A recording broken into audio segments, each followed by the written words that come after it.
because everywhere I've been, no one's done it. Like the other brokerages that I've been at, they don't do it.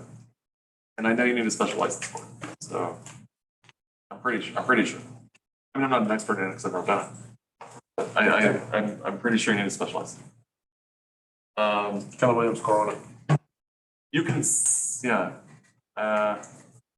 You do. It is a real estate license, but there might be something added to it. I don't think maybe. All right. Okay. Leases. All right. So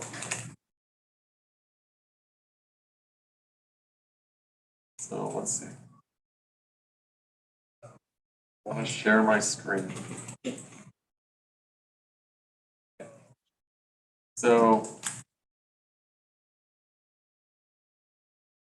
all right, so just talking about leases, we get all our contracts at car.org.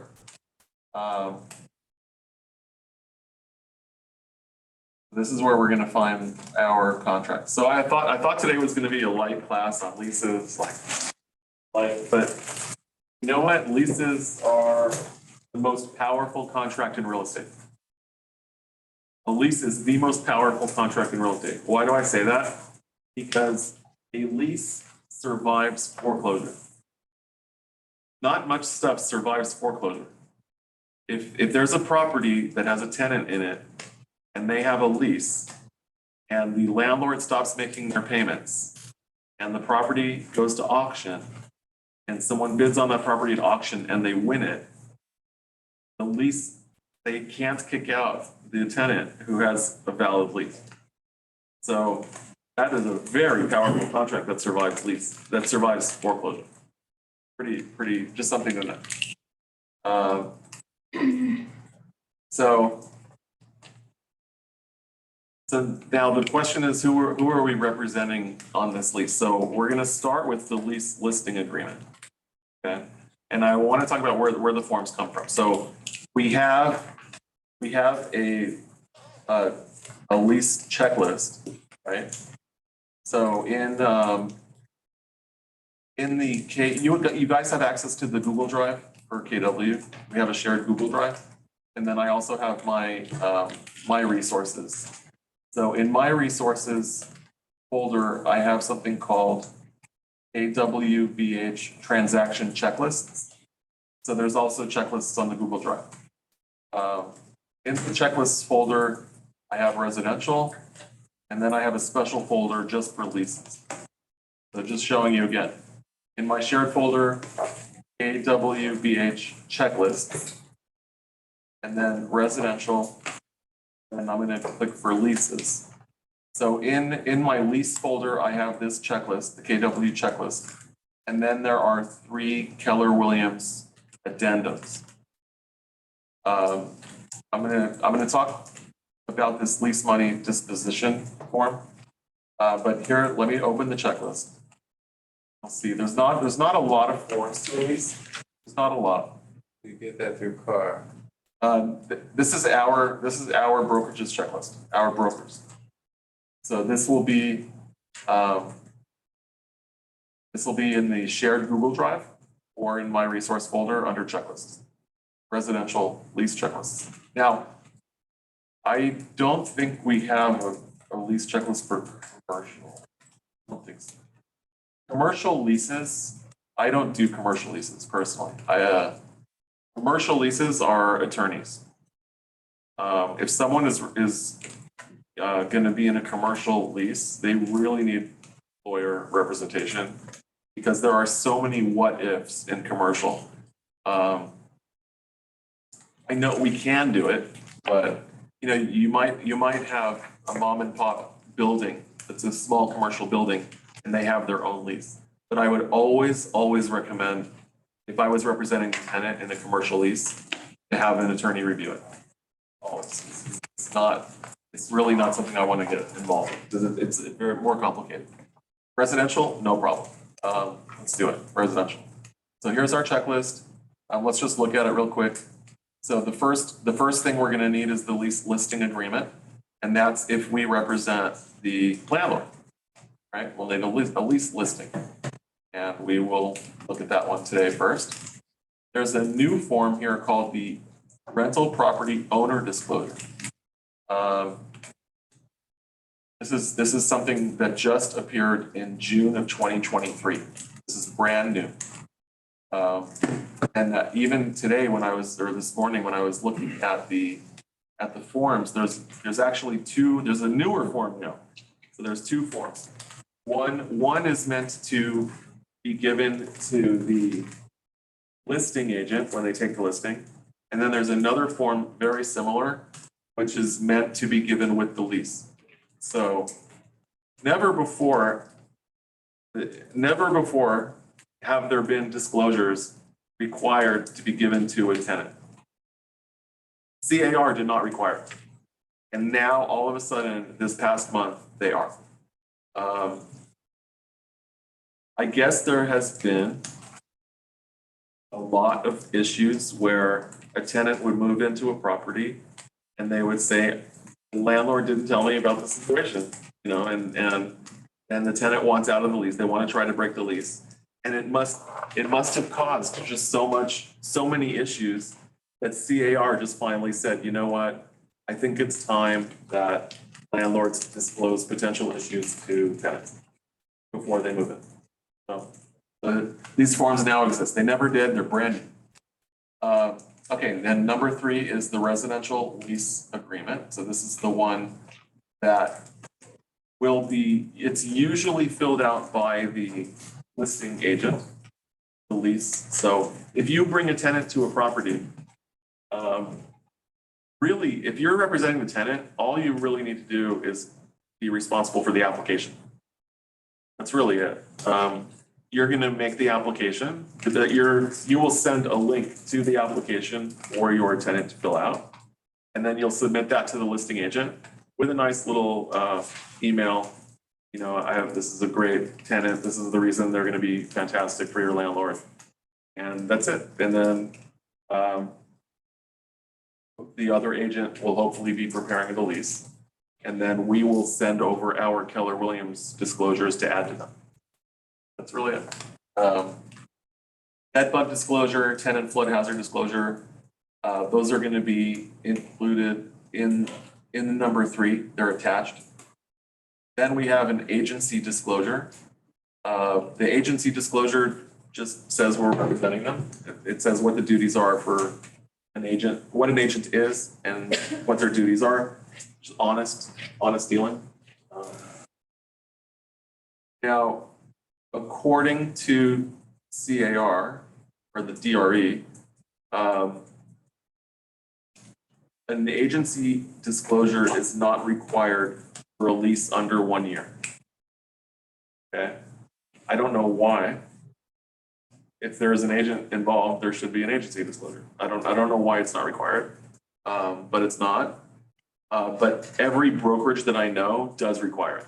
Okay, so it's not this is one of the disclosures that's not legally required for a lease under 1 year, but every agency wants one. Every brokerage wants one.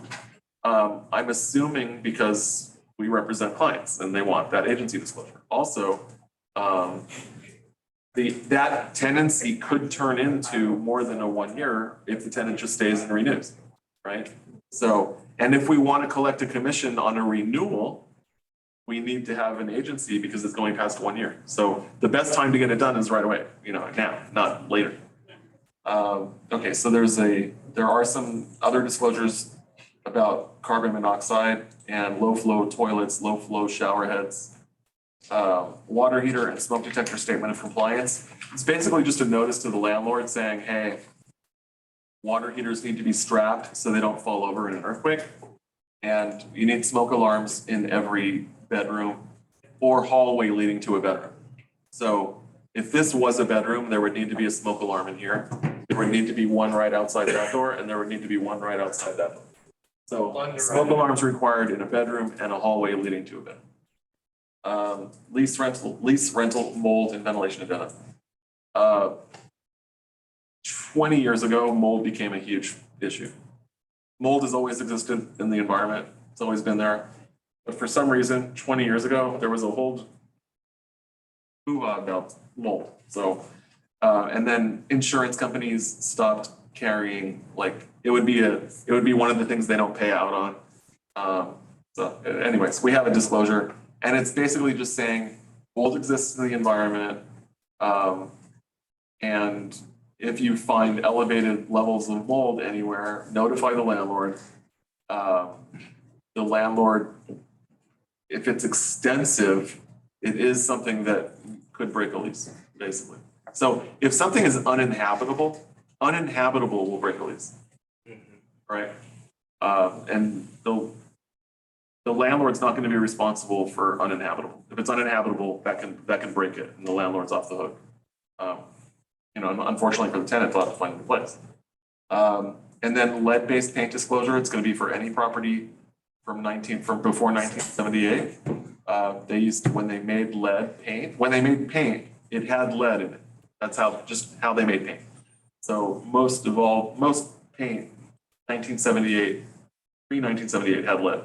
So it's just a disclosure, basically saying if you're in a property, you only have to give this disclosure for properties that are pre-1978. But if you're going to work on a property that was built before 1978 and there's going to be sanding, you know, it's just saying this is something to be conscious of. If you're sanding, you need to wear proper gear, or there needs to be someone that's licensed to actually work on it. Then we have our addendum to the lease or lease listing agreement. And then we have our lease money disposition. There's a rent cap and just cause addendum. So this is included in the number 3 in the lease. And then we have a lease rental commission agreement. Okay, let's talk real quickly about that one. The listing agent has a lease listing agreement with the homeowner, the landlord, or the apartment building owner, whoever it is, the landlord.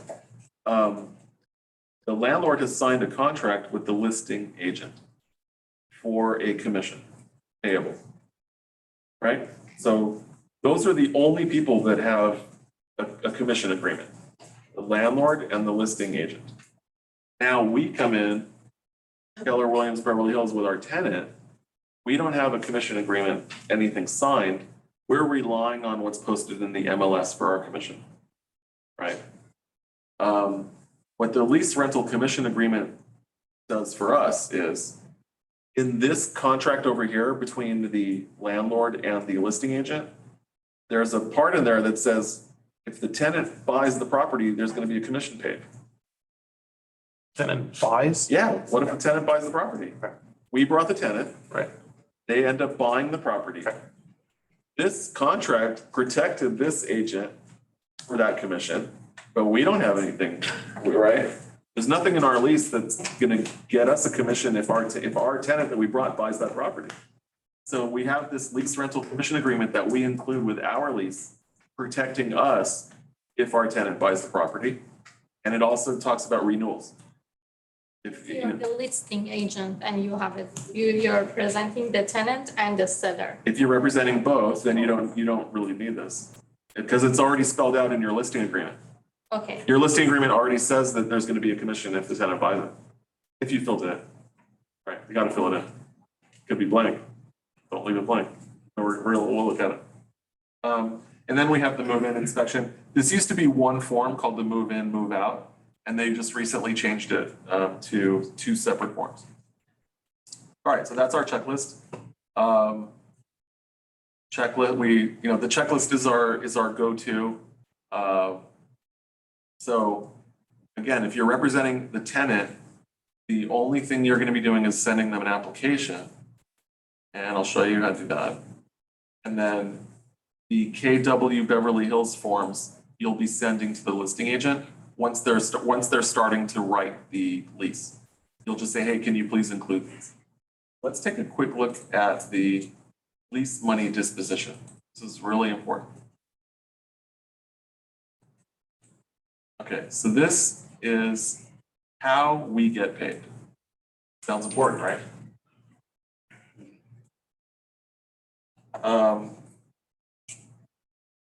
So you would naturally think, or a landlord would naturally think that they're gonna get all the money and then they're gonna pay the commissions out.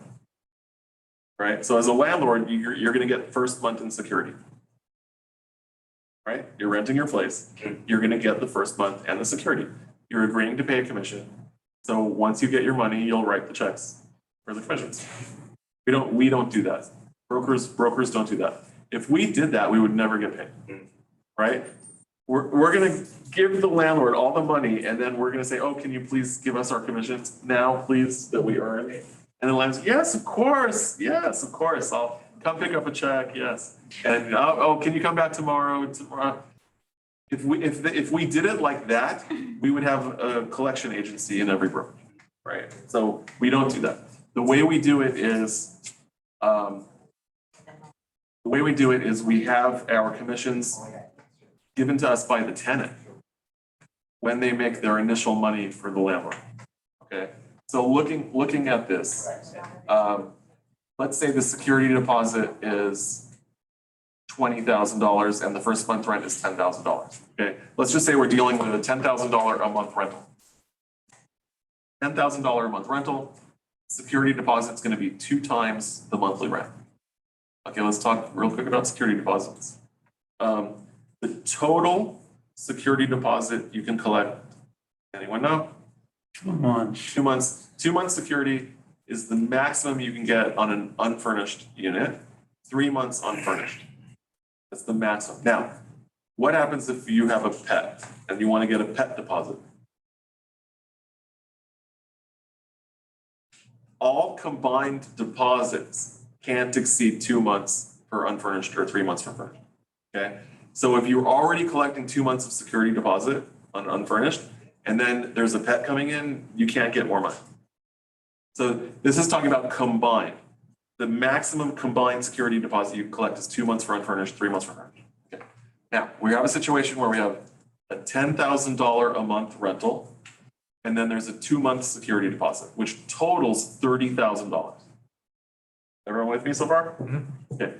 So the landlord's going to collect $30,000, and that will allow the tenant to move in. He paid his first month in security. Okay, now, what we're going to ask the tenant to do is pay the $30,000, except we're deducting our commissions out of it.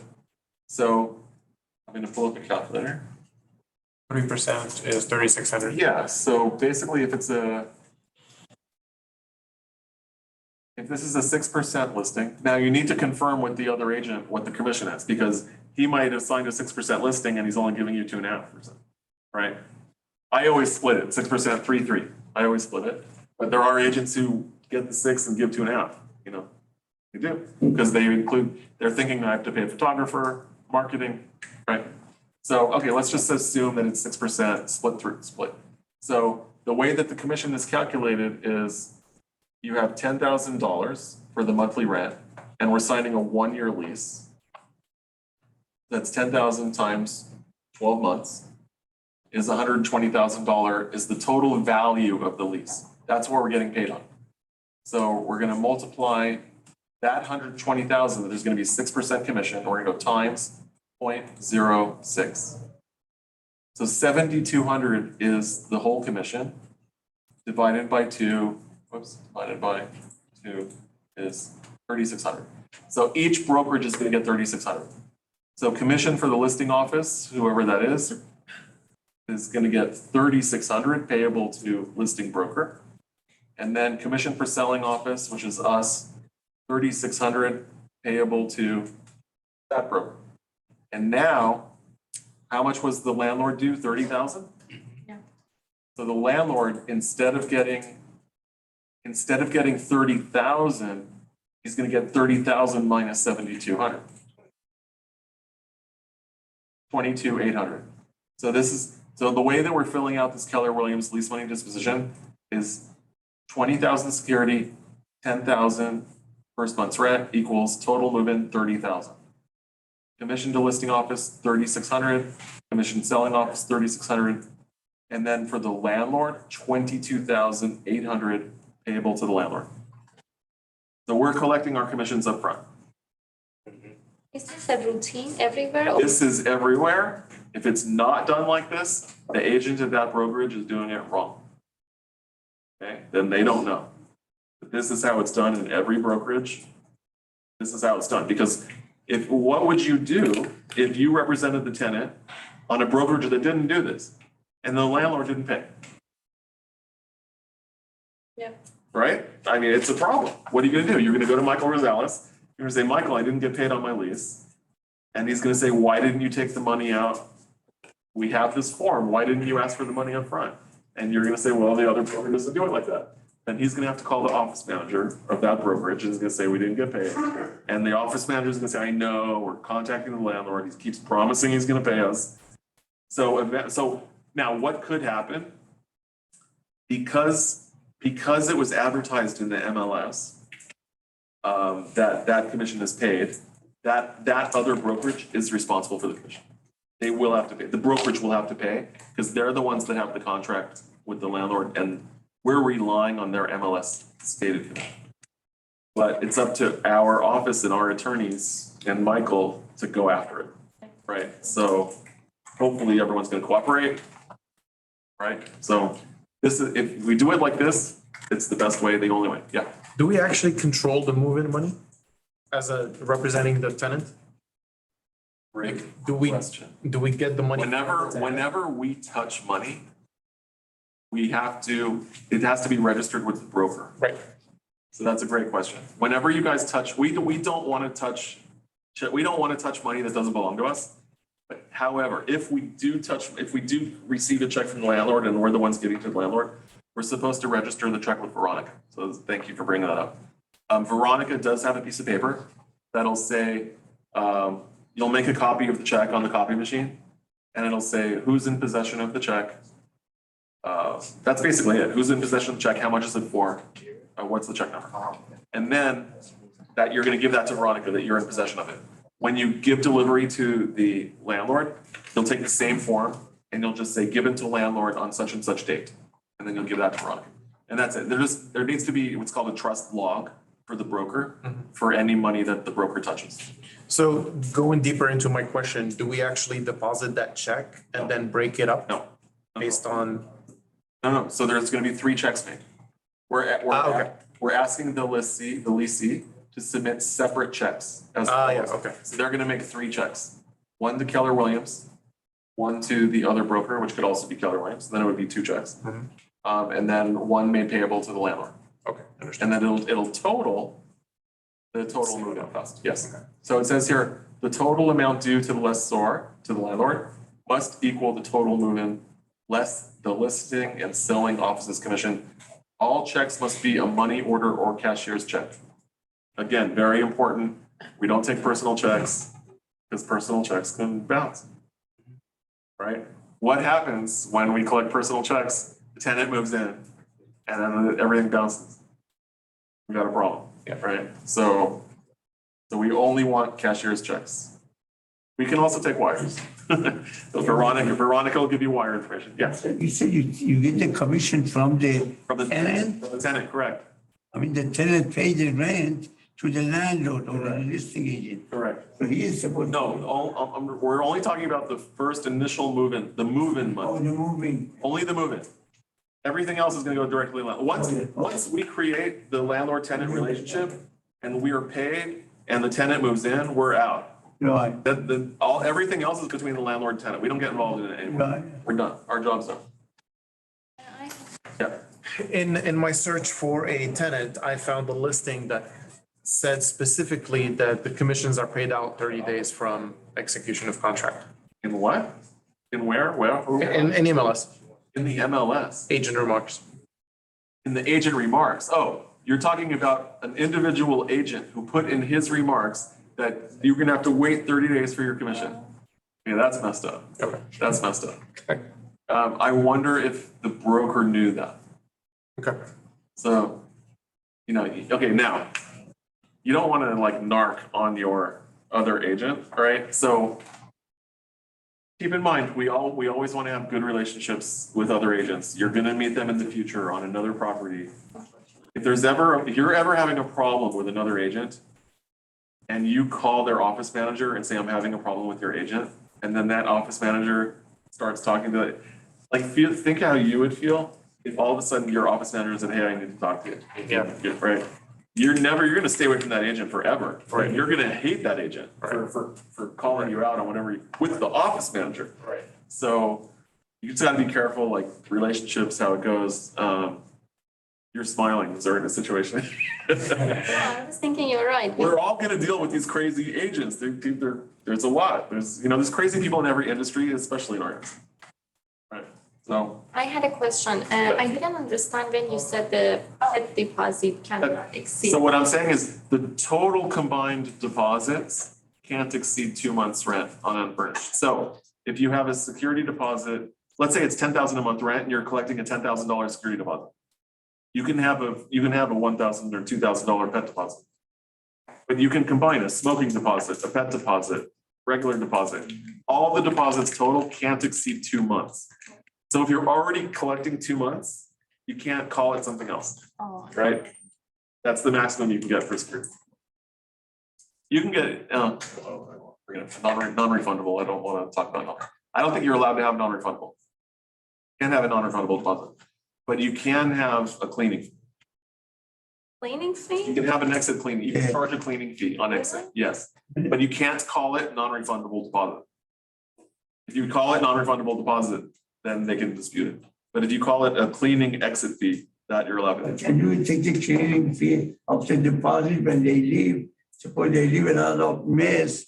So you don't want to tie it to deposit.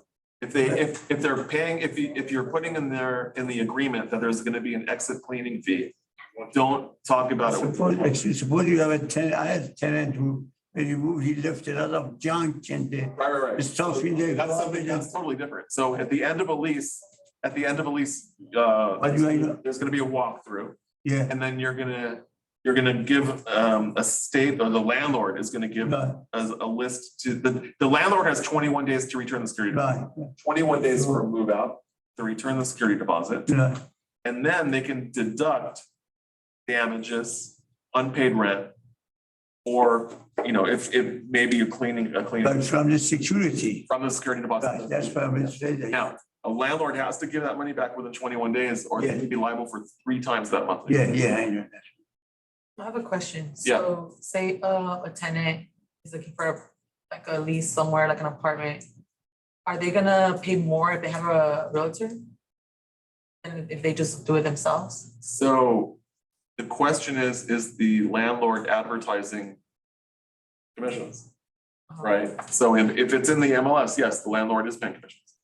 So does the tenant pay more because they Does have the an tenant agent, pay more? like helping them look for a property? On a rental, you mean, on Yeah, a like monthly a- rent? Yeah, I don't think the tenant's paying no? more. I mean, so the landlord is hiring an agent and is already prepared.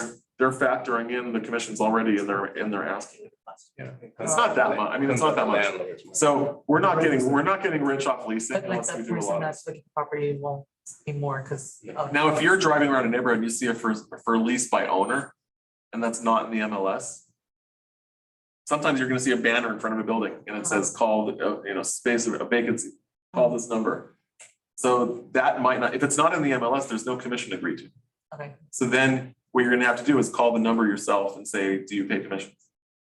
But before you say pay commissions, how much are you asking? Ask them first how much they're asking, not do you pay commissions, then right, you might create a situation where they're paying more. So first ask how much, what are you asking? What are you giving, any free months, maybe, right? Any incentives for move-in? And then say, what are you paying in commissions? Not are you, how much are you paying? All right, so we have our checklist. Now let's go into get our forms from CAR. So we're gonna sign in to CAR. Looks like Sheila has a question. Sheila, you have a question? Hello. Hi, yeah, my question, so the tenant is paying the commission to us, Not really. The landlord is paying the commission. right? We're deducting, instead of making the landlord to go through the effort of writing a check to us, Okay, we're just telling the tenant, instead of giving all the money to the landlord, give us our portion Out of the total amount you were originally going to pay to the I landlord, see. Okay. let's deduct our commissions and pay us. Oh, that's true. And that's how you're writing that into that contract, and so Yes. they're agreeing and they're giving two checks, one for Keller and one for the The landlord. landlord. Correct. And then what about the other agent? In that case, there would be 3 checks. Okay, okay, I just wanted to, I've done a lot of leases before, so I just wanted to get that clarified. It was a little different when I did it last time, so great, thank This you. is, this is how we don't get stiffed. Yeah, that makes a lot of sense. Okay, Thank so I'm logging into CAR. I'm going into transactions and then again into transactions. And then again to transactions. Lots of clicking on transactions. Continue to transactions. So, oh, thank you.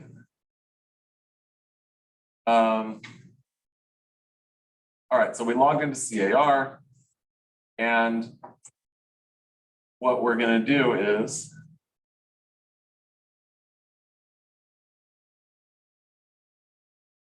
we're gonna press new because we're gonna make a lease. So we have new lease, new listing. It doesn't really matter which one you're clicking.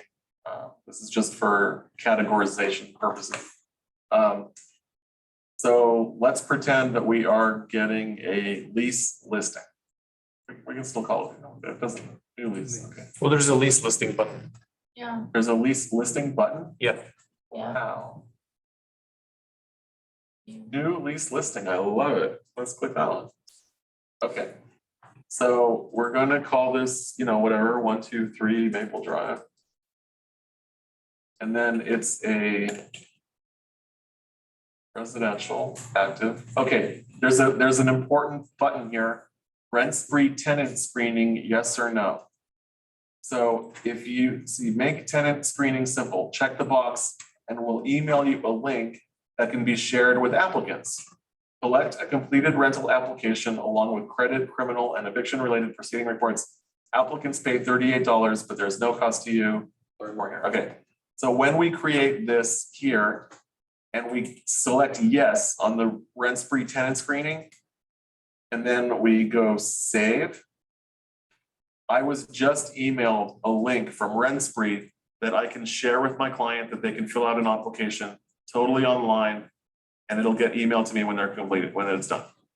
Okay, But when you're representing the tenants, how you can get that form?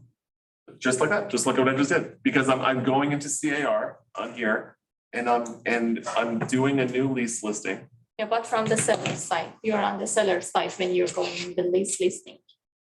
If I'm on the listing side, Yes. if I'm on the listing side, when I'm entering my lease into the MLS, I have the option of saying yes or no to Rent-Spree. So on my lease listing, there's actually a link in the agent detail that says apply for this property.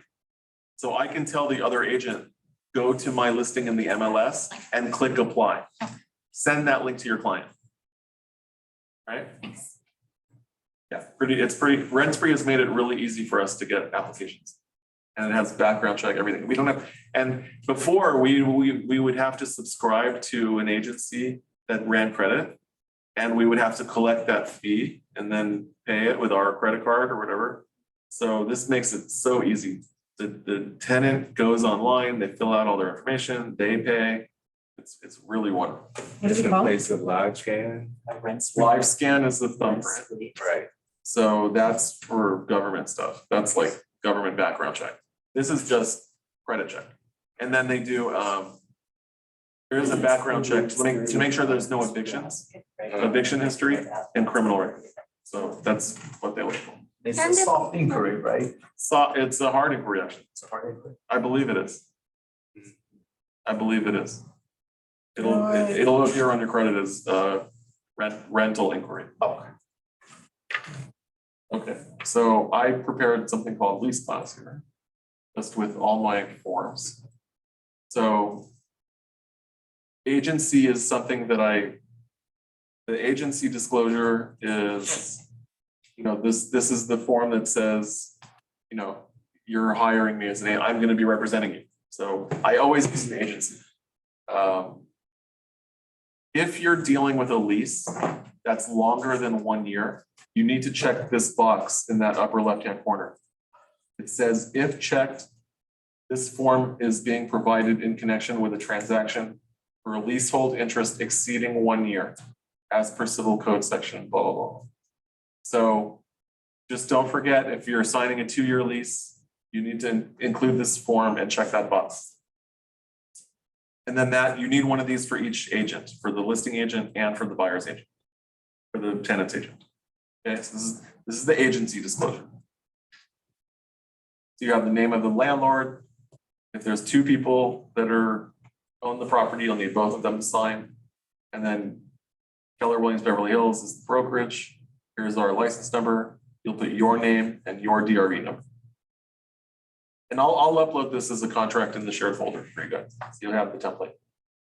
And do you have to worry about their funding or? So right now, we're talking about the listing. So this is us sitting with the homeowner or the condo owner, and we're gonna put their property on the market for lease. So we're giving them an agency disclosure and we're doing a lease listing agreement. Do you have a way to zoom in the document? I'm sorry? Do you have a way to zoom in? Yeah, I'm gonna do this new form editor. Why the lease listing agreement doesn't have that disclosure? Why does the lease listing agreement not have the agency disclosure? Yeah. That is my biggest question. What's the purpose of existence? That's like, it's like, I don't know. I actually emailed Michael Rosales this morning. Why don't we give agency disclosures for less than a year? Why is it not required legally? According to the brokerages, every brokerage wants it. The brokerages want it. It's on our checklist. It's on every company's checklist, but it's not legally required. It's not in the civil code. I don't know why. I asked Michael this morning why. Okay, here's the lease listing agreement. So you're gonna put today's date, the names of the landlords. Keller Williams Beverly Hills is the broker. Beginning date, today's date. Again, we want to get our photographer in there. So, you can put photo ready. I don't know, but I don't want to not have today's date. I want to have today's date in there. I could use an exclusion form to prolong it, but no one's really crazy about leasing. This is not a lease. It's not like a sale. This is a lease. It's not such a big deal, but again, it is. I mean, it's money. So today's date, it would be nice to get a 180-day listing. If you are taking a very high-priced lease listing, you definitely want time on your listing. So put some time in there. Then you're gonna have the address. Then you're gonna put the rent amount, $10,000 a month. I'm just using for an example. Security deposits. In this field, you're only gonna be able to enter an amount. So like if you were doing this, you could only enter the number 20,000 here. So there's a way to put what I put in there. If you press like the space bar, it'll clear the field and it'll let you type in that field. So I put 2 times the monthly rent. The reason I do this is because I have, if I'm changing let's say we have a price reduction, it's not leasing and we have a price reduction. I can just send the landlord a price reduction form and just put the new price and have them sign it. Instead of having to go in and type the price is going down to this and the security deposit is going to be changed to this, and then having a whole conversation with them about the security deposit can only be 2 times. If I put in here 2 times the monthly rent, that's it. I don't have to worry about that. If on a future price reduction, I have automatic ability to change the security deposit in the MLS. Type of tenancy, month to month, 1 year, or 1 or more years. So check all those boxes. If you don't check all of those boxes, like if you only checked 1 year and it's a 2-year lease, basically they don't have to pay. So this is what applies to the commission. So all those tenants will apply month to month, 1 year, or 1 or more years. In the event that it's a month to month, how does the commission get calculated? Yeah, now we're getting there. So, okay, here on 2G additional terms, don't pre-fill this in, but I'm giving you an example of what would appear here if you were to use this field. Commission paid on first year only. So there are some landlords that don't want to pay renewal commissions. They don't, you know, if you're going to sign a 2-year lease or a 3-year lease, technically we should get paid on that whole amount. There are some landlords that are going to say to you, I am only paying commission on first year. This is where you put it. Commission paid on first year, okay? It's optional. So don't pre-fill this in.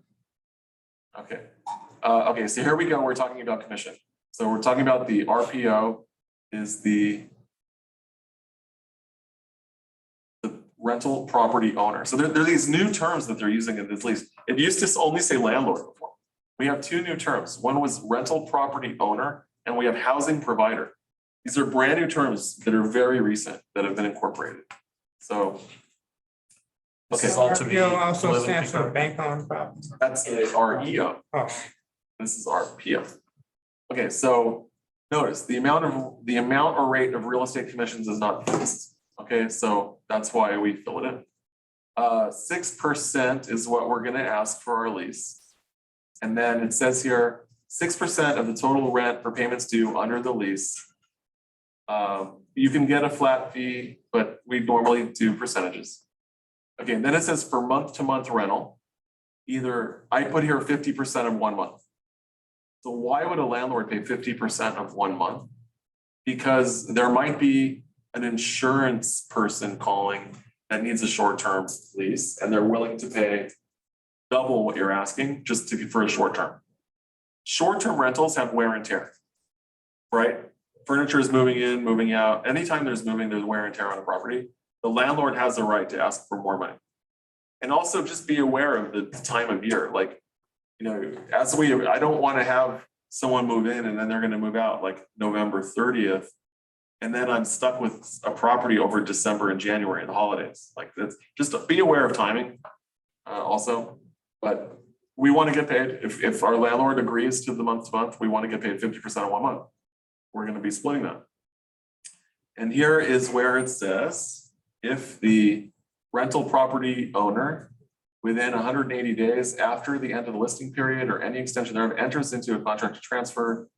Anyways, this protects us for another 180 days. If our tenant does the deal, we get paid. And here is the compensation that we were talking about. So compensation on subsequent sale to tenant. The property owner agrees to pay the broker if the tenant directly or indirectly acquires the property. We want 5% commission. Directly or indirectly means they got their cousin Joe to write the offer for them. Okay, this protects us for family, directly or indirectly. 5%, so here's our commission. This is where the listing agent is securing their commission. So if you guys take a lease listing, make sure you put a number in there. If you don't put a number in there, you're not securing yourself for commission if your tenant buys it. Here is the MLS part. So for a fixed term lease, we're gonna offer 3% in the MLS. For month to month, 50% of the amount specified in 3A2. So if we go back up to 3A2, we talked about 3A2 is the month to month, and we were asking 50% of 1 month. We're gonna split that 50% with the other agent. Okay?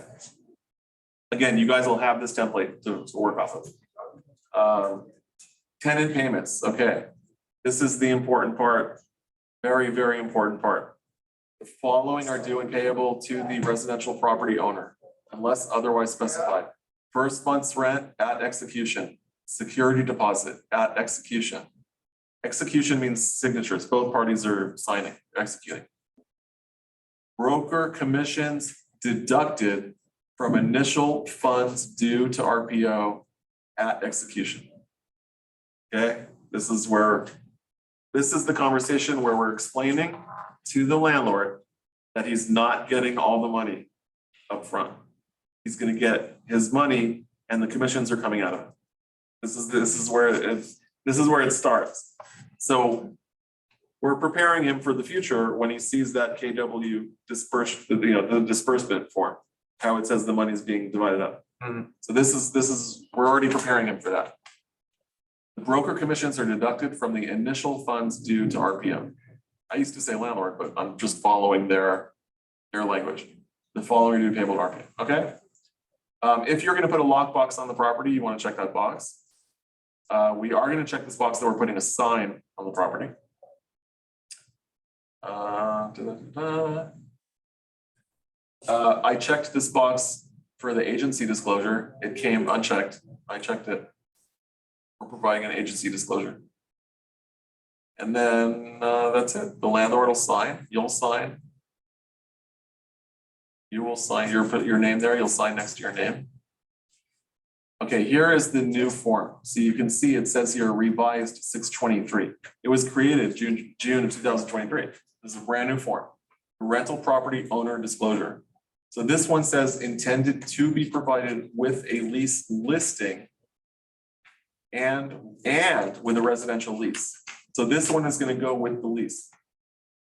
So it's asking the landlord if they're aware of lead-based paint, any meth contamination on the property. Do they have periodic? Did you say meth? Methamphetamine, yeah. Because people that are like cooking meth, they may take their chemicals and dump them in the backyard. And then they're creating a toxic environment. So contaminated earth kind of thing, like nothing will grow there. You know, you have a kid eating dirt in the backyard. I have no idea, but Right. yeah, meth is a big deal. I guess. It's crazy. It's crazy. It is what it is. There's a lot of meth out there. Water submeters. Are you aware of any water submeters? Mold. Are you aware of mold in the property? Are you aware of asbestos? Is there an HOA on the property? Military ordnance location. Did they ever use your area to launch explosives? Has there been anyone that died on the property in the past 3 years?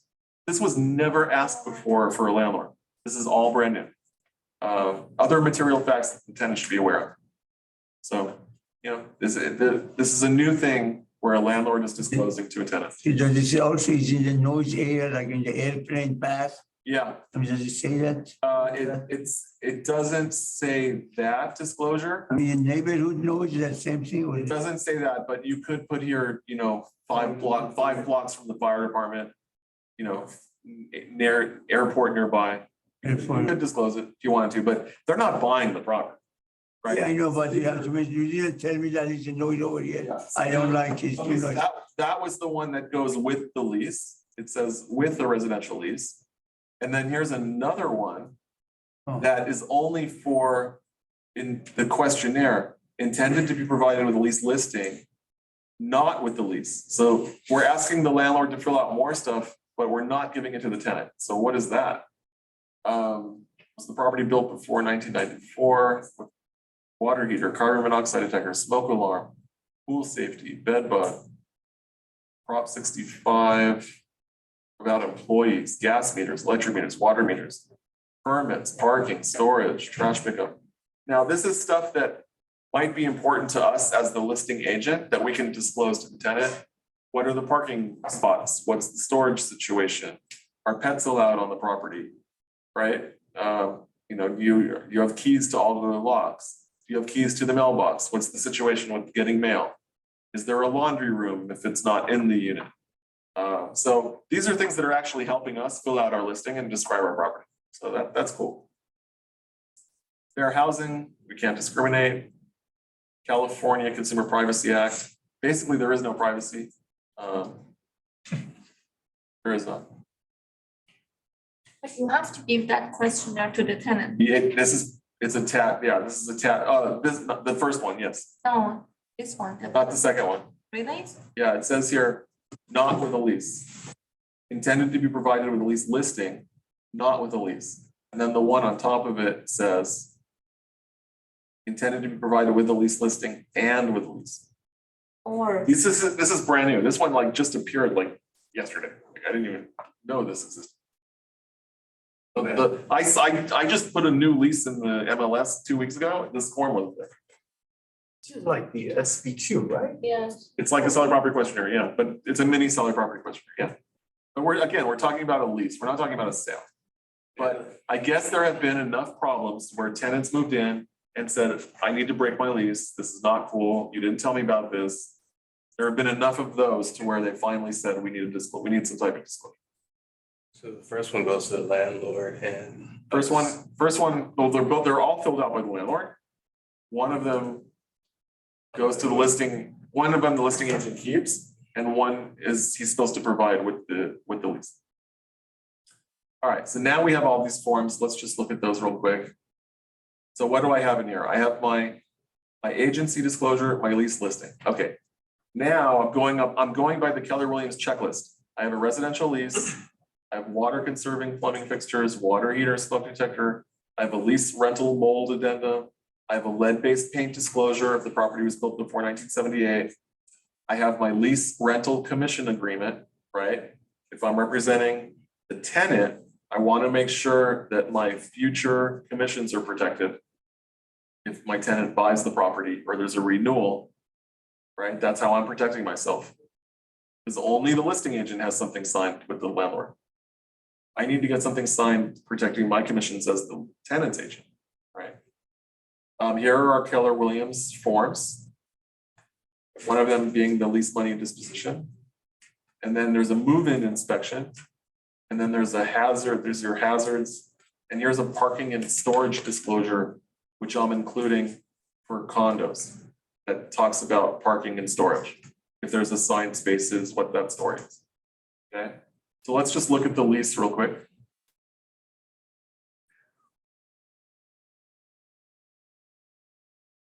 Okay.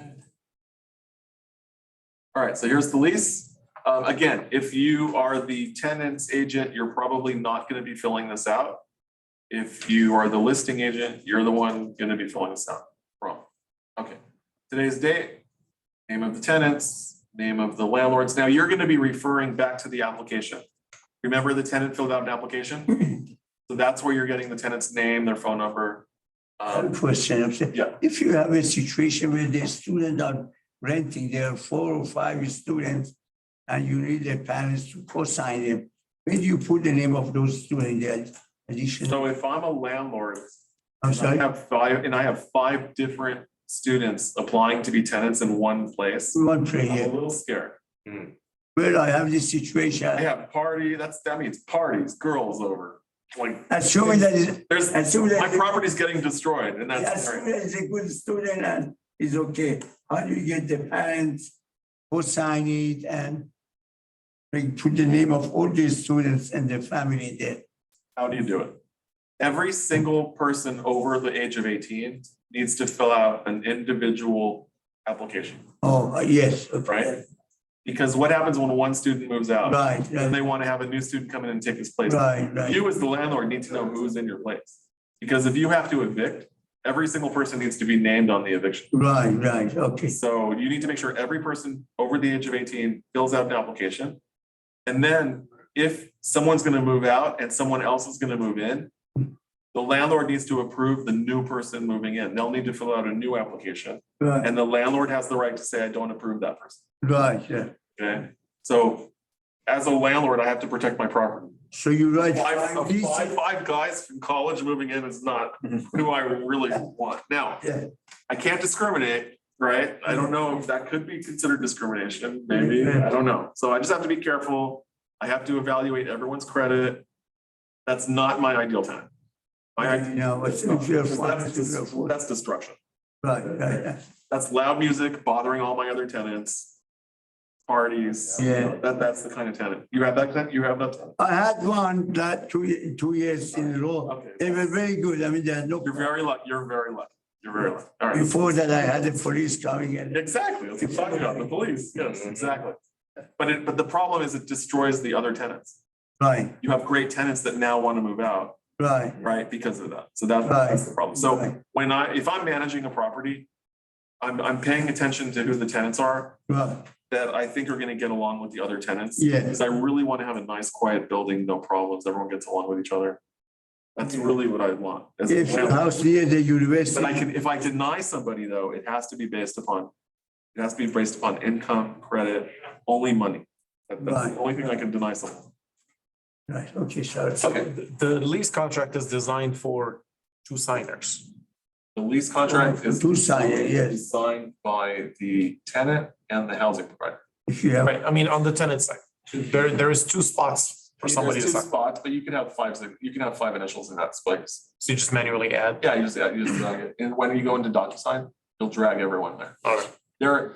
There is a form for additional signatory and you could use that form. Additional signature, I yeah. like to have everyone on the same page. I do. Oh, you like the same page, all of them the same page? I like And to, then I not do. additional one. I like to. I like to have everyone signing the actual contract. I mean, I had a situation where there was 3 tenants and 3 cosigners. Okay. So, Wow, I've never seen that. yes. Yeah, I've So done that. one of the links I have in my shared folder is, I'll show you. One of the links I have in my shared folder under agent resources, web links. One of them is called co-signing for leases. Oh, There is a company that will co-sign for you. oh. We can help you get you approved for your dream apartment. And this company will co-sign and be responsible. I Signing.com. didn't know that. That's, Co-signing.com, yeah. wow. Cosigning.com? Co-signing.com will co-sign the lease. Hallelujah. They charge, of course they charge. Only in America. I don't know. I'm not endorsing them. Well, thank you. I'm not endorsing them. But I just want you to know they exist. The link to them is in my web link. You know anyone who uses them? Yeah. Okay, so we have the names of the tenants. Okay, so the premises are for the sole use as a personal residence by the following named persons only. This is different than the tenants on the top line. The tenants on the top line are your tenants on the lease signing. Everyone that's here is the authorized people to be in the property. So I have the name of tenant 1 and tenant 2. If they have children, I'm going to put their children's names in here, and I might also put their age, just so it's documented. And the reason I'm doing this is because if I ever need to evict someone, it's because their name's not here. A landlord who is going to evict a tenant needs to have the tenant violating the lease. There needs to be a lease violation in order for an eviction to happen. So what are things that will violate a lease? Having someone occupying the property that's not on a lease is a violation. So it's important just to get this correct. I want to know who's occupying the property. If I have a tenant that fills out an application, just the wife fills one out, the husband fills one out, they have kids and we didn't name them on the application, I'm calling the other agent saying, can you please find out the kids, their names and their ages? So I can put them on. I want to know who they are. If you're representing a tenant now I'm gonna take the tenant side for a second. If you're representing a tenant and you're going into a rent control place, make their kids tenants. Okay, I mean the landlords are gonna hate me, but make the kid a tenant. And that kid can stay forever until they're 60 years old. Their rent is only gonna go up 3% a year. Right, because it's a rent control property. What?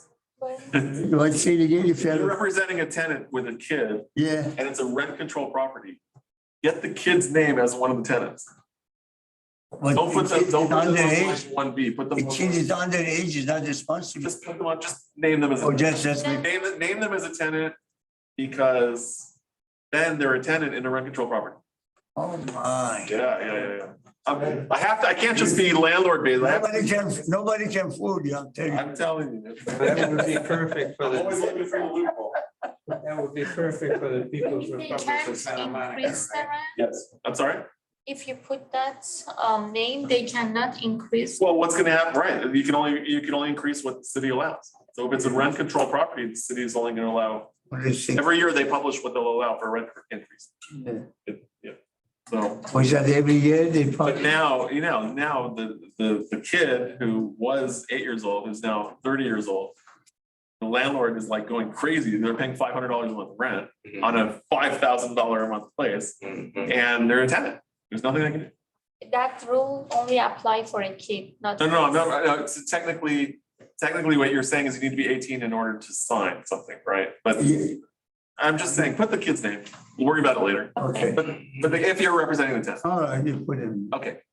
1C, the following personal property is included. Here's where you're gonna put washer, dryer, refrigerator, stove, other unattached stuff. Remember I told you guys, if you were here, when I take a lease listing or I represent a tenant, either one, I'm gonna go to the property and I'm gonna video it. So I don't care, move in, move out form, I don't care. Me as an agent, part of my value is protecting my client. So I'm gonna, the day that the listing is started, before my clients move in, before their stuff moves in, I'm gonna go to the property. I'm gonna say, this is JJ Wallack. Today is July, whatever it is. I'm here because tenant just signed, my tenant such and such and such and such are gonna move in today. And I'm just here looking at the condition of the property. Here's the outside, here's the lawn, here's the hedges, trees. Here are the light fixtures. Here's the paint, here's the condition of the paint. I'm walking through, here are the walls, here's the floor. I'm gonna take at least a 45-minute video. And just I'm getting corners of walls, I'm getting baseboards. I'm trying to get the angle on the floor to see where the scratches are. Looking at marks on walls, light fixtures, ceiling, cracks. And I'm especially recording things that there's nothing wrong with. Your eye's gonna go to things that there is something wrong with, but you wanna also record things that there's nothing wrong with. So I'm going in the bathroom. I'm looking at the sink, I'm turning a sink, turning it on, opening the doors, looking at the bottom under the sink, see if there's any stuff under there. I might be opening drawers to see that they're all working. So this is what I'm doing. If you have somebody managing your property, is responsible for all of this, your property managing your You apartment. need to tell your manager, I want you to make a video. Oh, you I have want you to to- make a, you have to tell them. That's, Yeah, they're not doing that. no. I want you to please make a But video, they have to do all, they have to fill out all these forms and a move in, move out form. move, and the Yeah. question is, they have to send the question on behalf of the landlord. If they're managing your property for you, Yeah, then on the part of the landlord SPQ questionnaire, yeah. is they do you have to fill it out or the landlord has to fill it out? So oh, that's a good question. The property manager. If you've already filled out a master, contract with a management company, Oh, I see. you've already given them permission to lease out all your place. Oh, so you have to sign a master. So they may or may not be in the MLS, but it's a good question. So I don't know. I'm just talking about agents in the office. Yeah, I'm sorry, Yeah, yeah, that's okay. That's okay. But I'm just talking about agents in the office that are taking lease listings. right, Or okay, representing a tenant. So sorry, my advice to everyone is to video, yeah. because video doesn't lie. And then when it's time to move out, and then the landlord is saying, that's broken, you need to pay for it. I'm gonna go back to my video and make sure that it was broken, that it wasn't broken when they moved in. Because Yeah, I might be able to send a picture to my tenant Right. showing my video, showing it was already broken, right, right? Because the landlord, is looking for deductions, right? yeah, I got, Okay, so here's where you put the personal property. Part of my video, when I walk through a property, is I'm opening the oven and I'm taking a photo of the label inside with the serial number and the model number. The same thing for the washer and dryer. Open it up, I'm recording the label. and also, I mean, we test the oven because that happened to. Yes. I didn't do that. test the oven, the guy said the oven is not I working. do that. I go, You need to change it. when I'm in the kitchen, I'm turning on each burner. Oh, you. Make sure, click, click, click, click, click, click, click, click, click, click. Light and. Every single one, I want to see it light up. What's Oh, I Yeah, see. I do. I take a lot of time. I made a lot of mistake before, but. Okay, term. So here's gonna put this is the start date of the lease. That's the start date.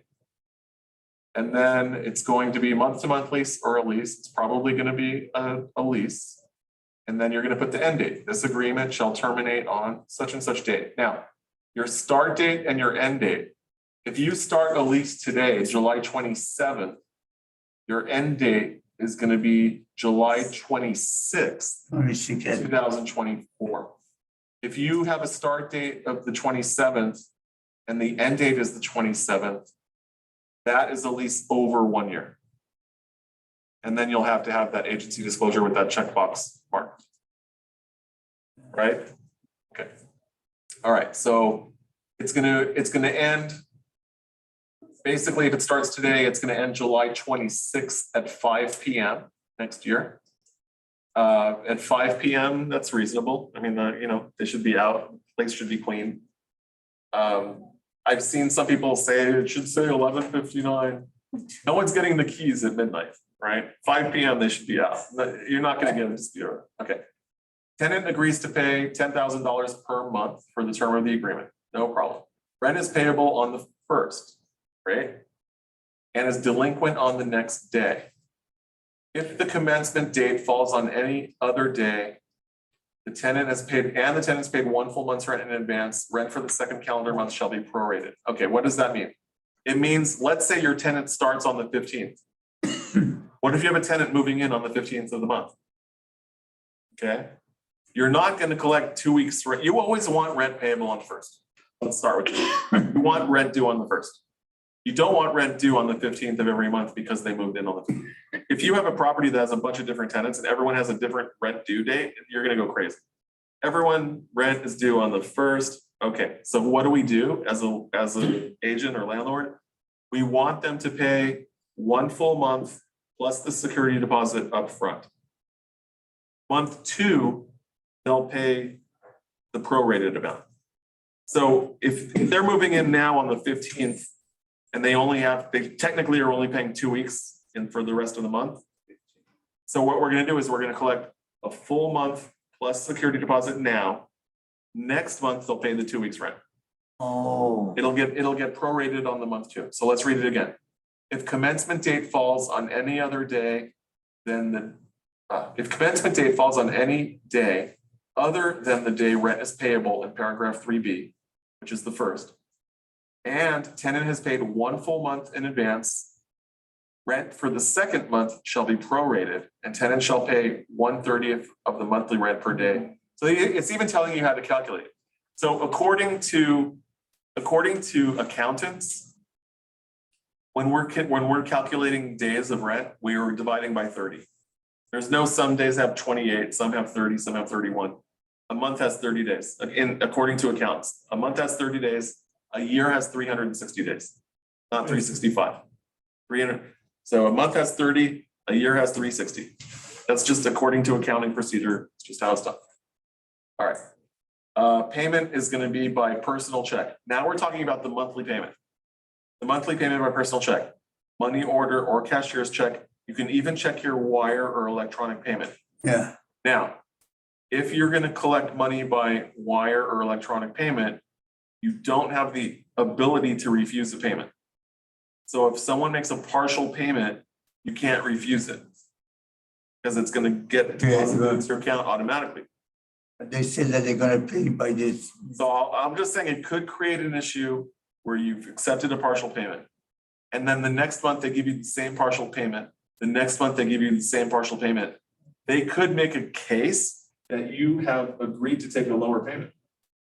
So just warning you, the problems that could happen with taking an electronic payment. But if they say they're gonna pay the rest by Of the. course, so there's all this and that and this and that. I'm just telling you what could happen if you accept electronic payments and they start making lower than the agreed amount payment, they could say that you were in agreement.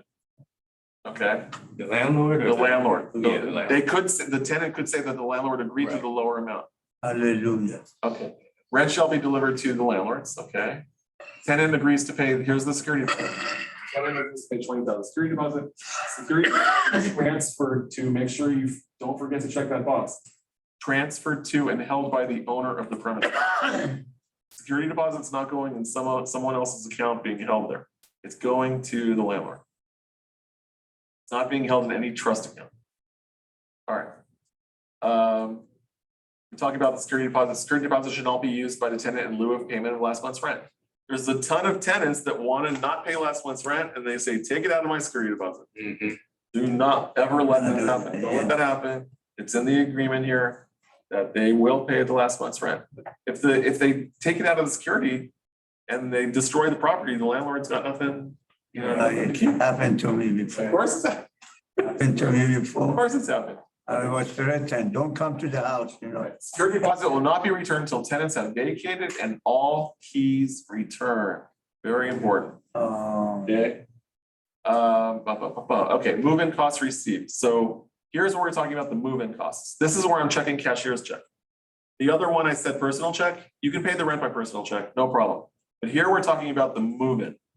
The move-in costs are with the cashier's check. This is the 3 checks to the brokers and to the landlord. These are by cashier's checks. Oh, And here's the start date and the end date, the total due, 10,000, security deposit, 20,000. When is it due? It's very important that you put a due date here. If they're signing to us today, Thursday, I see. so this is gonna say tomorrow. I want my checks by tomorrow. This all gets signed today. They need to get checks by tomorrow. And then who are the checks being made payable to? See the KW lease money disposition. Because the KW lease money disposition says who the checks are being made to. 3 checks. 2 to the brokerages and 1 to the landlord. So you see how I'm filling this out? So you guys have The this check goes to KW. 3 checks. The tenant's making 3 checks. 1 to KW, 1 to the other broker, and then. Oh, 3 checks. Yeah. One of them goes to KW. Yes, yes, and that's why I'm filling it out like this. Um, So here, this is important that you have the day that the money's due. What do you do if everyone signed?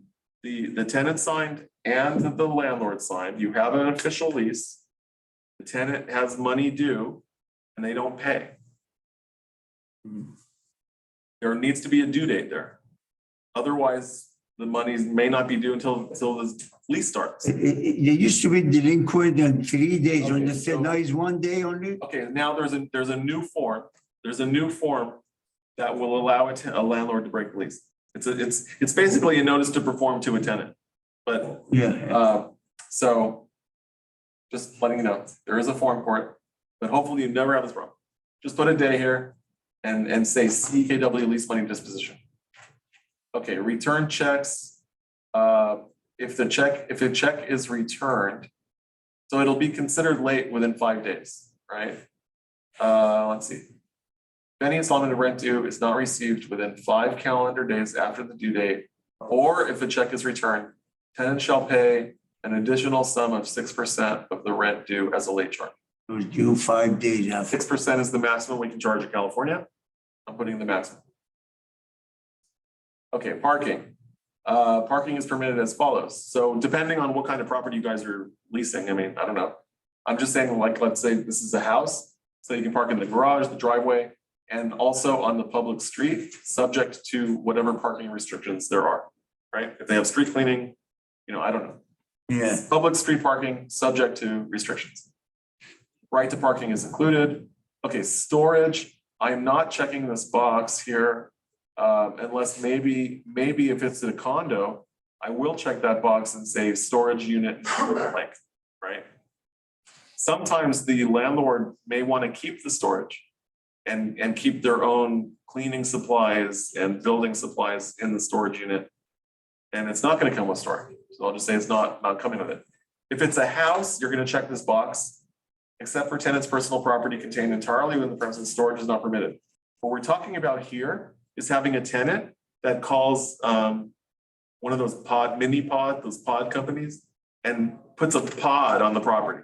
And now they're storing stuff on the property. We don't want that. That's an eyesore, right?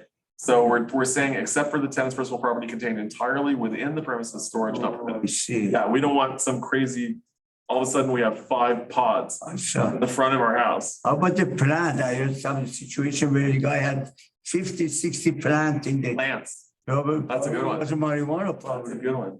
Oh. Is that a plant?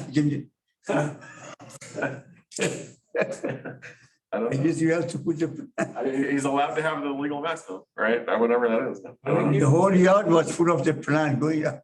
They give you those pods for about a week. Storage pods. Yeah, for about a week, so you can move stuff in. Yeah, but some people might just think, hey, No, I'm that's- gonna get this property, I'm gonna start storing all my stuff, I'm gonna be charging other people's storage.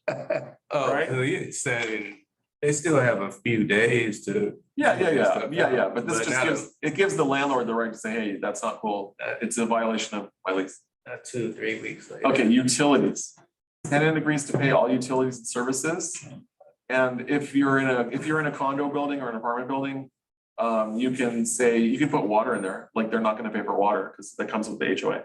Right, so that's no problem. It says your tenant agrees to pay for all utilities and services, except you can put water in there. Yeah, I mean, I usually do not touch this area.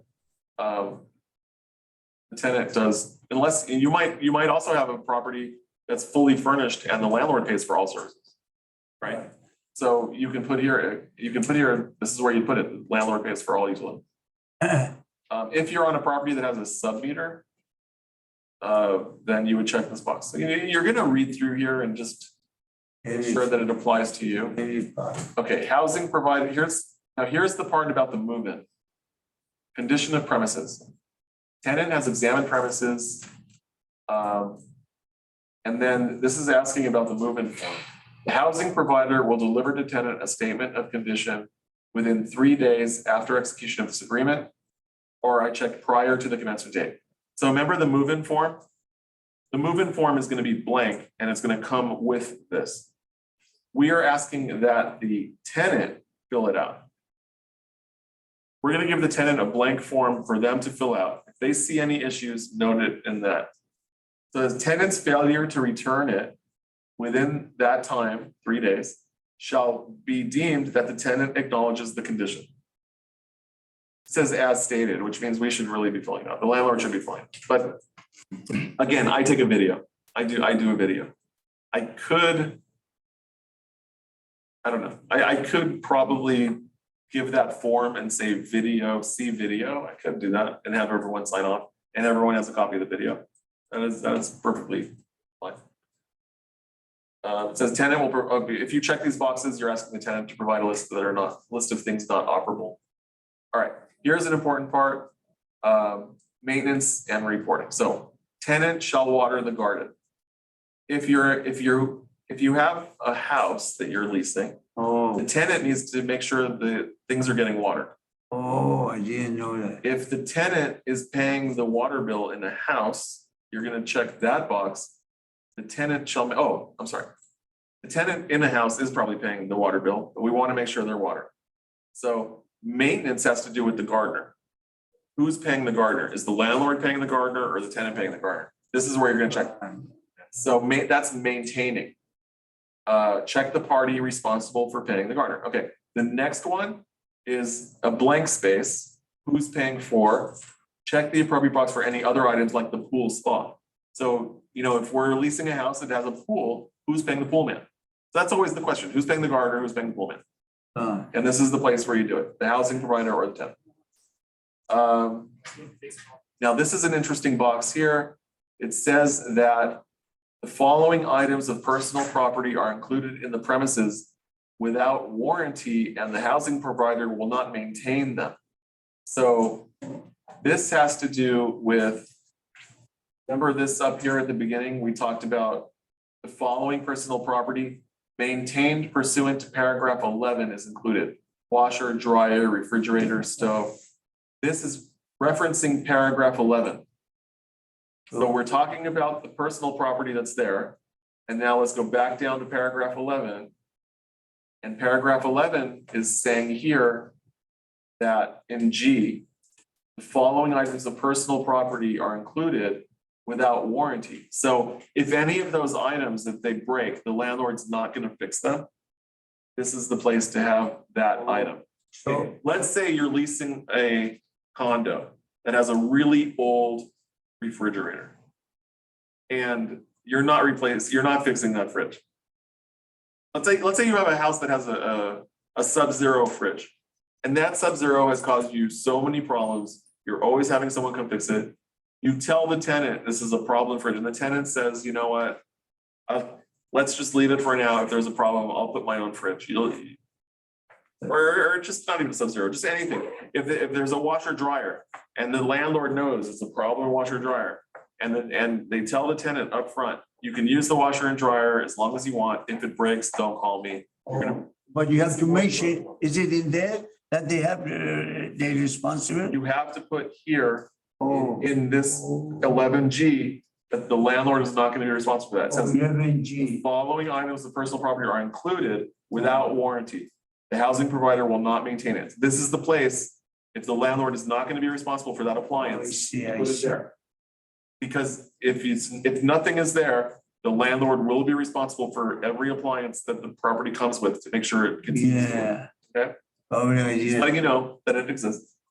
Oh, here's one. Yeah, Plumbing. we're almost done, by the way. Plumbing, I had some income property.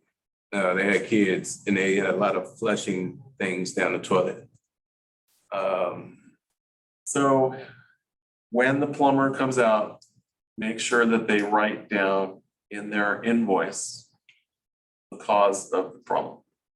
And if the cause of the problem was the tenant's cause, they should pay for it, Yes, because right? Or you might pay for it once and put in writing. Yeah. This should be paid by you. I'll cover it once. If it happens again, I'm sorry to say, I'm not responsible. I had a situation where the tenant lady threw the pamper There's always gonna be, and then the clog went, right, wipes, And he- diapers, chicken bones in the. chicken bone. Yeah, So is that, you can specify that in this one? yeah. That if you put some, That will be, yeah, that can be specified here. It Oh, should, really? it should already be, so,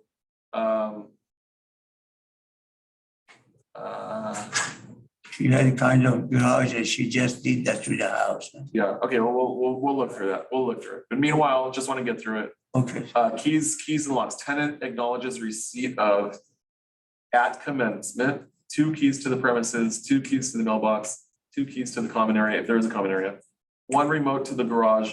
If they want 2 remotes to the garage, just say to them, in your car, is there a programmable button on the visor that you can program? Because you don't need to give them 2 remotes. If you can program if one of their cars has a programmable visor, oh, I see. you only need to give them 1 remote. It's all in here. Yeah, just give 1 remote, give them 2 keys, and that's it. Now, check this box have not been rekeyed. That will protect you, or should protect the landlord, and should protect everybody. Basically, tenant acknowledges that the locks have not been rekeyed. You can check that box and say, look, they've been rekeyed, but, I'm checking the box have not been rekeyed. We don't want them to say someone walked into the property with the keys. So, What if, they say someone had the key, they want to make the landlord responsible because they can't find something. So they're saying someone who had the key came in here, came in, took something and left. so you We can have ask, we put in our lease that they haven't been rekeyed. We're not responsible. We alerted you, we told you. oh, so you have rekeyed or they rekeyed? Now, if they rekey, it says, if the tenant rekeys the existing locks, Uh-huh, tenant shall immediately deliver copies of all keys to the house. oh, I see. Okay. Wow. All right, so this talks about entry, you have to give 24-hour notice.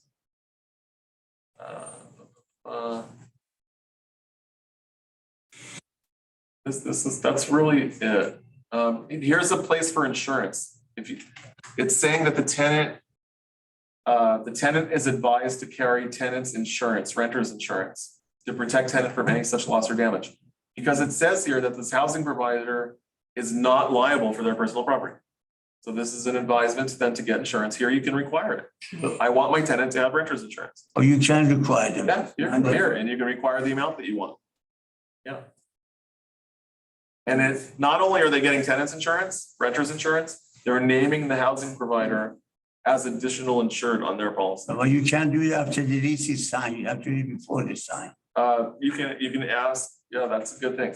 Tenant shall obtain liability insurance. So you say that after they move in, Tenant shall provide housing provider a copy before commencement.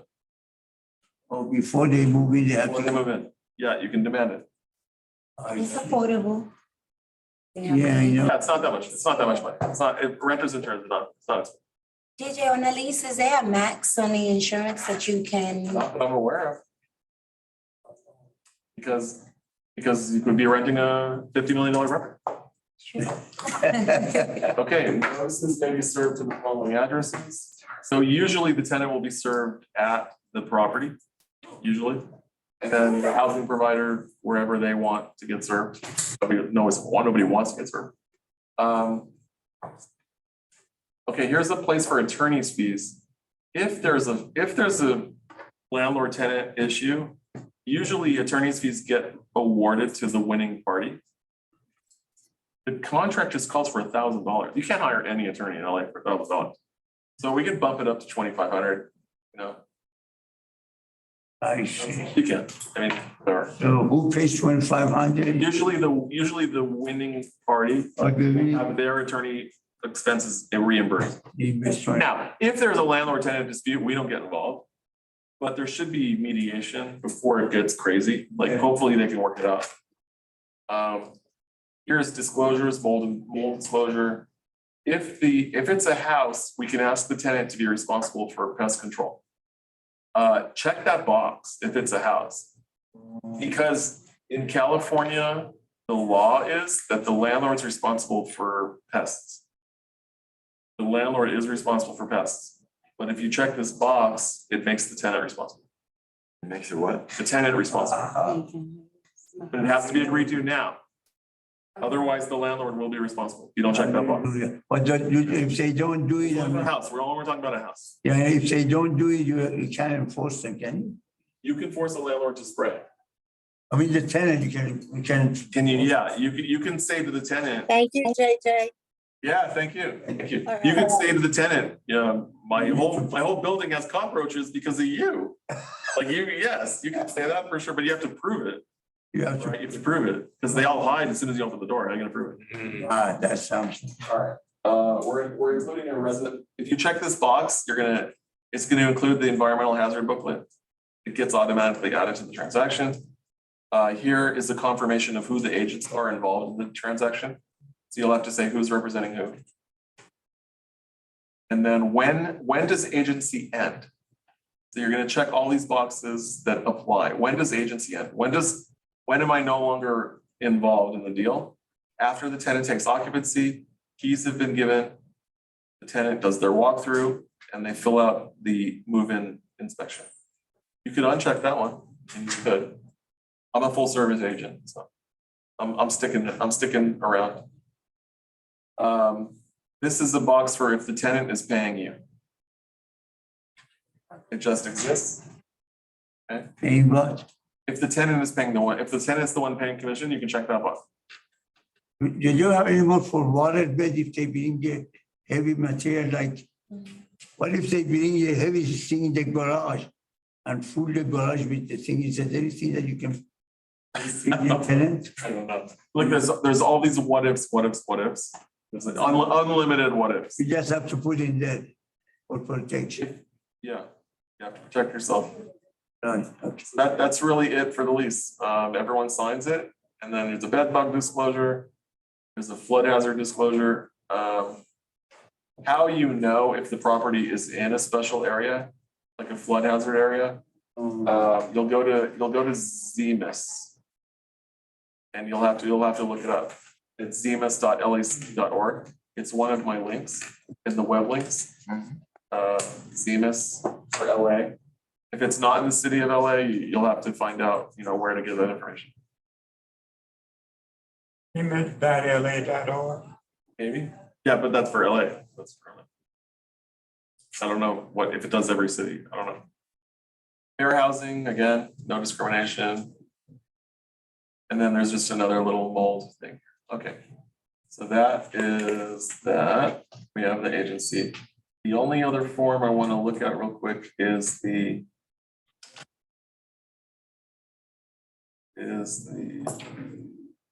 rental, this one, the lease rental condition one. There we go. Yeah, so this protects our commission. That's why it's important. Okay, so if we are representing the tenant, we want to protect our commissions. So lease rental commission agreement. This is today's date, name of the landlord, name of the tenant. The housing provider agrees to pay compensation equal to, see the KW lease funding disposition, right? Why not? Compensation on extension or renewal, 6%, 6% for an extension and 6% on a month-to-month basis. If it's only extended month-to-month, we're gonna try to get away with this, right? We're gonna try. So we want our money. compensation on subsequent sale to tenant. Check that box. I put 5% in there. Now, don't forget, the listing agent already has a commission agreement with the landlord. I'm making my own. The listing agent might call me and say, hey, make that 2.5. That's fine. The landlord's gonna sign, I get 2.5, I get 2.5. Right, cool.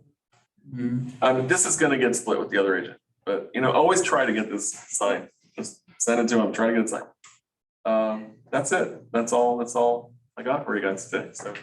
Yes, I have a question. What is the real difference between a 1-year lease and a month-to-month? I mean, is there any advantage for Okay. the tenants? so the advantage to the tenant of having a longer lease is that they have the security of being able to stay on the property for the length of their lease. Protection. It's protecting them that they won't be asked to leave. Because if you sign a 1-year lease, and there's no option to extend for a tenant, then the landlord can just end the lease. And that's it, they have to move out. So it's better for the tenant, not. It's better for the tenant, it's better for everyone if it's better for everyone if the tenant wants to stay and the landlord wants them to stay, right? It's not good if one of them wants them out, so. The notice is the same if they wanna move out. They should So- be 30-day notice. Okay, so 30-day notice needs to be given to a tenant if they've occupied less than a year. Once a tenant has been there over a year and a day, they need 60-day notice. 60 days. Yes, if you have a tenant that's been in the property a year and they want to extend for 1 month and they stay that 1 month and then you want them out, you now have to give 60-day notice. 60 days. Yes, if they've been there over One year. over a year. A tenant who's occupied a property more than 1 year has to be given 60-day notice. How about the vice versa? If the tenant wants to move out, The tenant only has to give the landlord 30-day notice. doesn't matter if it's a 1 year or a month-to-month. Right, if the tenant gives 30-day notice, the landlord gives 30-day notice for less than a year and 60-day You more. cannot break the lease, a tenant, if you have 1-year lease, can you middle of it? Nobody can break a lease unless it's by mutual agreement. Right. Nobody can break a lease. Now, if you have a tenant that wants to break a lease, You have to bring somebody in there. no, if you have a tenant that wants to break a lease, they are not off the hook. You can say to them, I understand you want to break your lease. Here's what we're gonna do. I'm gonna have my agent put the property back on the market for lease. You'll be responsible for the rent until it rents. But I have to approve a tenant. I'm not gonna approve someone with, bad credit, doesn't have the money in the bank. Like, I need to approve a good tenant and you're responsible. I will try. I will accommodate you wanting to break your lease and I will try to find a tenant, but you are on the hook until I find someone. If a landlord never sends a lease renewal, is it assumed that you don't have a lease? Depends if you're in a rent control property. Anyone who's in a rent control property, just because their lease ended doesn't mean they need to leave. If someone moves into a rent control property and their lease is up, they can pay 1 month's rent the next month and they are a tenant. And the landlord has to take it. It automatically turns into a month. Yes, any lease in a rent control property automatically turns month to month. If it's under rent. If it's in a rent control, if it's not rent control, the lease expired and then they're trespassing. But then okay. Yeah, it's called a holdover tenant. A holdover tenant is someone who stays beyond their lease. Single family is still rent control, right? Even single family, according to you, is a rent control. There are rules now for single family that were not previously rent control. Yes, there are new rules. You are absolutely the best. Yes. The best that you ever had.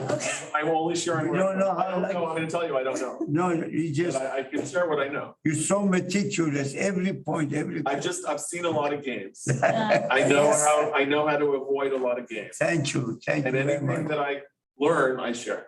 Thank you so much. And I have one more question. You have to pay. I know. You have to pay. Then I use your card. Right, Yours okay. is unlimited. Give us the black card. I was gonna ask. If there's any part, Finance like and lease. one of the disclosures on your desk. Say, I'm your client. So tenant flood hazard, And then the the property is not, it's automatically said the property is not located in a special flood area. But if you don't know whether it's a box or not, So like Zemus, take a they client go to to look, somewhere, so. but then something I'll go to happens CMS. to them in the building, can they sue? No, I don't think so. And then I need a property address. No, they can't do that. It's the 11. you own land, the landlord, okay, but. Yeah. Can address it, so I'll just show you where I go. 1100, okay, so 1602 Corning. Okay, cause you know, with. Okay, so I'm selecting a property. I go here to building permit info. It's gonna tell me parcel.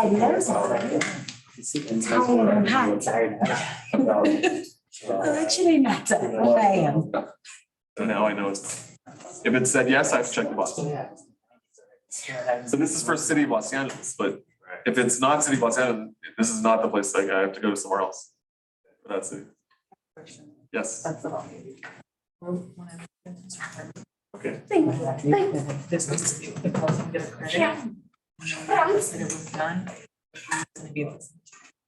Okay, so who's this guy? So they give you. That's the This is the rent for the first. This is what's coming up. This is the standard. That's After month 7. August 10th. Yeah, And that's your deposit, yeah, Oh, and that's the end of the stay. yeah, so then, so So First if you class, stay if you half a flip it, year. first class is free. We don't say anything Oh, about then it, it's what like- happens at the end of the year. Yeah, it's So they said, so this stuff is not like outside of that, so I got like the new. That's email. No, but the original Next lease, month. the original lease, Email. is it a rent control place? I think it is, Okay, do you know the address? yeah, so it's, So search address. so it's 805 X Kingsley. That came all the way out here and don't have my computer.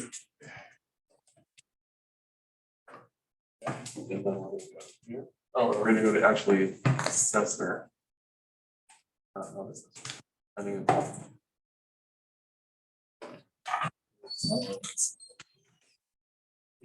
Zero. Neighborhood stabilization. No.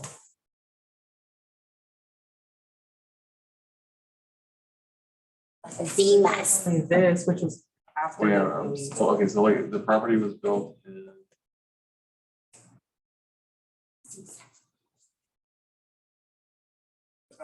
Panama City, siya ako